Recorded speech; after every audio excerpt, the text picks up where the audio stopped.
Hello বন্ধুরা, top জ্ঞান চ্যানেলে আপনাদের স্বাগতম। আজকের এই ভিডিওতে বলবো যে ভূমিহীন প্রকল্পের যে টাকাটা ব্যাঙ্ক অ্যাকাউন্টে ঢোকেনি সেটা কেন ঢোকেনি, সেটা কিভাবে দেখবেন, সেই সম্বন্ধে আজকের এই পুরো ভিডিওটা। তাই ভিডিওটা কোনো রকম স্কিপ না করে প্রথম থেকে লাস্ট পর্যন্ত দেখতে থাকুন। প্রথমেই ফোনের বা কম্পিউটারের ক্রোমবক্সটা ওপেন করে সেখানে ভূমিহীন স্ট্যাটাস চেক লিখে সার্চ করে ফেলুন। ভূমিহীন স্ট্যাটাস চেক লিখে সার্চ করার পর এইরকম ধরনের আর একটা ফেস ওপেন হবে। সেইখানে আপনাকে ভূমিহীন অপশানটাতে ক্লিক করতে হবে।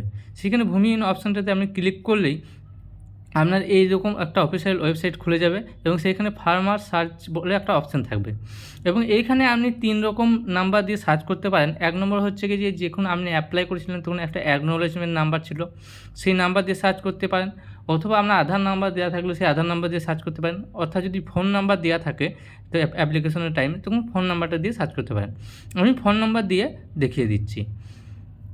আমি প্রথমত এখানে ফোন নম্বরটা টাইপ করে ফেলবো। ফোন নম্বরটা দেওয়া হয়ে গেলে সার্চ করে দেখলেন এখানে আপনার ডিটেলসটা চলে আসবে।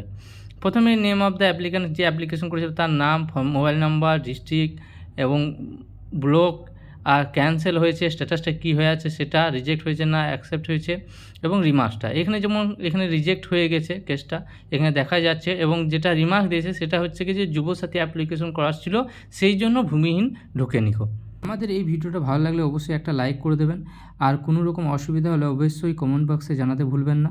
কমেন্ট করে আমাদের জানাবেন, আর আমাদের সাথে জুড়ে থাকার জন্য আমাদের চ্যানেলটাকে সাবস্ক্রাইব করে নেবেন এই ধরনের ভিডিও পাওয়ার জন্য, এবং আমাদের এই ভিডিওটা শেয়ার করে দেবেন যাদের কাছে এই কার্যকর বলে মনে হবে তাদের দিকে। ধন্যবাদ।